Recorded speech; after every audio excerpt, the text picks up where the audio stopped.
आज मैं इस वीडियो में आपको एक कहानी सुना रहा हूं। ये कहानी है उज्जवल पटानी की। भारत के बहुत माने जाने मोटिवेशनल स्पीकर हैं। बताते हैं कि उनके वीआईपी प्रोग्राम में गुजरात के दो बड़े फेमस व्यवसायी हैं, गोविंद जी भाई ढोलकिया और साहू जी ढोलकिया। गोविंद जी भाई ढोलकिया के करीब करीब बताते हैं कि 80 मेंबर एक रिसोर्ट में उज्जवल पटानी के वीआईपी प्रोग्राम में आते हैं और वो सीखते हैं जीवन जीने की कला। उज्जवल पटानी बताते हैं अपने पॉडकास्ट में कि गोविंद जी भाई ढोलकिया के परिवार का एक रूल है, एक नियम है। उनके परिवार में जब कोई बच्चा ग्रेजुएट हो जाता है तो उसको ग्रेजुएशन के बाद रियल लाइफ का अनुभव लेने के लिए फिर तैयार किया जाता है और कहानी सुनाते हैं एक बच्चे का जिसका नाम है ध्रुवल। बताते हैं कि उस बच्चे को बताया जाता है कि तुम्हें 4 सप्ताह के लिए, 1 महीने के लिए अपने परिवार और घर से बाहर जाना होगा और कुछ रूल्स रेगुलेशंस बताया जाता है कि इन नियमों के तहत तुमको बाहर रहना है 1 महीने। तो आइए जाने कि उस परिवार का क्या नियम है। पहला नियम है कि जब बच्चे को घर से बाहर भेजा जाता है 1 महीने के लिए, 4 सप्ताह के लिए, तो सबसे पहले उस बच्चे को सड़क पे ले जा करके उसका बाल कटवाया जाता है। गोविंद जी भाई ढोलकिया इतने अमीर व्यक्ति हैं, जितने सक्सेसफुल हीरा व्यवसायी हैं, जिनके पास अपना खुद का हवाई जहाज है, हेलीपैड है, मर्सिडीज, बीएमडब्ल्यू, फरारी, लिम्बोर्गिनी, कौन सी ऐसी गाड़ी उनके घर में नहीं है, कौन सी ऐसी शोहरत, धन संपदा उनके पास नहीं है, लेकिन वो उस बच्चे का बाल कटवाते हैं सड़क पे बैठा करके 50 रुपया वाले नाई से, ताकि वो बच्चे का बाल ऐसा कटे कि लगे कोई गरीब का बच्चा है।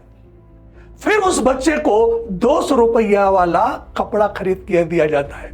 200 रुपए का, बहुत सस्ते कपड़े उसके लिए खरीदे जाते हैं, महंगे कपड़े नहीं, ताकि वो बच्चा अमीर माँ बाप का बच्चा लगने के बजाय गरीब परिवार का बच्चा दिखने में भी तो लगे।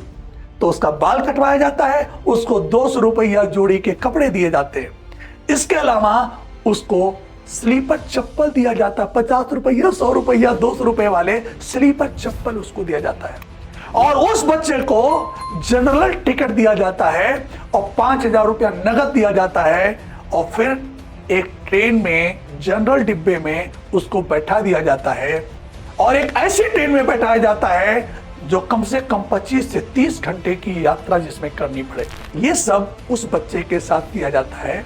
बच्चे का नाम है ध्रुवल। अब वो जब बच्चा अपने गंतव्य स्थान पे पहुंचता है, ट्रेन से उतरता है, तो सबसे पहले वो डॉर्मेट्री लेने जाता है और जब डॉर्मेट्री में रुकने के लिए जाता है तो वहां पे उसको बताया जाता है कि 3000 रुपया एडवांस जमा करो। अब उसके पास 5000 रुपया है, 3000 रुपया तो वहीं जमा हो जाता है उसका। अब उसकी पहली नौकरी जो शुरू होती है, उसको जो नौकरी मिलती है वो किसी चाय की दुकान पे बर्तन साफ करने का, झाड़ू पोछा करने का ये काम मिलता है और वो बच्चा 1 सप्ताह तक उस चाय की दुकान पे या खाने वाली की दुकान पे, जो सड़क छाप दुकान होती है, वहीं पे काम करता है और उसको कोई सैलरी नहीं मिलती, क्योंकि ये सब दुकानदार वो दुकानदार होते हैं जो कहते हैं कि देखो भाई, हम तुमको काम तो दे देंगे लेकिन पैसा नहीं देंगे, खाने पीने और रहने की जगह दे देंगे हम। तो उस बच्चे को पहले 1 सप्ताह इस तरीके से काम करना होता है, किसी छोटी सी दुकान में सफाई कर्मचारी, बर्तन साफ करने का, जूठा उठाने का, ये सब काम। फिर दूसरे सप्ताह उस बच्चे को दूसरा काम करना होता है, किसी होटल या रेस्टोरेंट में जाकर के वो नौकरी ढूंढने जाता है और जब नौकरी मिलती है तो उसको महीने की सैलरी वाली नौकरी मिलती है।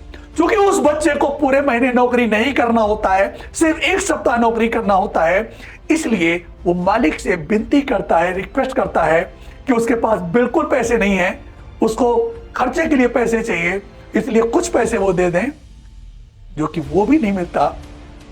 तो उसको खाने पीने के लिए जब परेशानी होती है तो जो कस्टमर को जो खाना सर्व कर रहा होता है, तो जब कोई कस्टमर मान लीजिए सैंडविच मंगाया और पूरा सैंडविच नहीं खाया, सैंडविच छोड़ दिया, तो बच्चा वही सैंडविच खा लेता था, भगवान से प्रार्थना करता था, हे भगवान, हमारा क्लाइंट थाली में कुछ छोड़ दे ताकि हम उसको खा लें। इस तरीके से दूसरा सप्ताह बीतता था बच्चे का। अब उस बच्चे को बताया गया था कि तुम्हें एक व्यवसाय भी करना होगा। अब तीसरे सप्ताह में उस बच्चे के सामने चैलेंज होता है कि हमें कोई बिजनेस भी शुरू करना है। अब जो ध्रुवल बच्चा था, इसके दिमाग में आइडिया आता है कि मैं नींबू पानी का बिजनेस करूंगा, और ये नींबू पानी बेचने का काम शुरू करता है।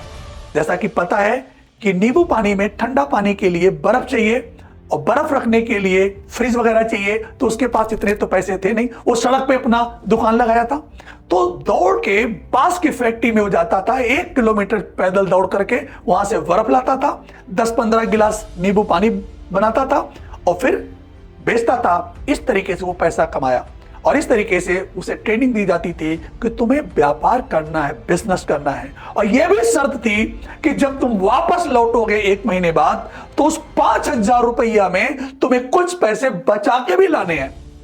यह भी शर्त होती थी। अब इस तरीके से उस बच्चे की पूरी यात्रा कवर होती थी। 4 सप्ताह बीतता था। 1 महीना पूरा होने के बाद जब वो बच्चा घर आता था, तो पूरे परिवार के लोग फिर उस बच्चे के साथ सफर पे निकलते थे।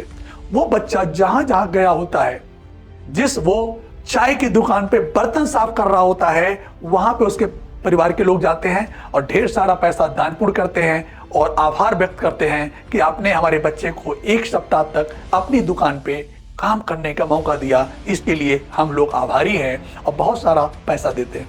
इसके बाद उसके माँ बाप जाते हैं उस रेस्टोरेंट में, उस होटल में जहां पे वो वेटर का काम कर रहा होता है, वहां पे भी दान पुण्य करते हैं और आभार व्यक्त करते हैं। और इस तरीके से पूरा परिवार उस बच्चे को ट्रेनिंग देते हैं, बताते हैं एक बेहतरीन बिजनेसमैन कैसे बना जाता है। जब कोई बच्चा तब करके सीखता है, तब वो एक बेहतरीन बिजनेसमैन बनता है।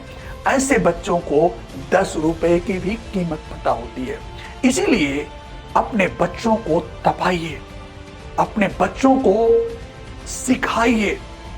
जिस तरीके से गोविंद भाई ढोलकिया अपने परिवार में अपने बच्चों को ट्रेनिंग देते हैं, शायद इस तरह की ट्रेनिंग हर माँ बाप को अपने बच्चों को देनी चाहिए।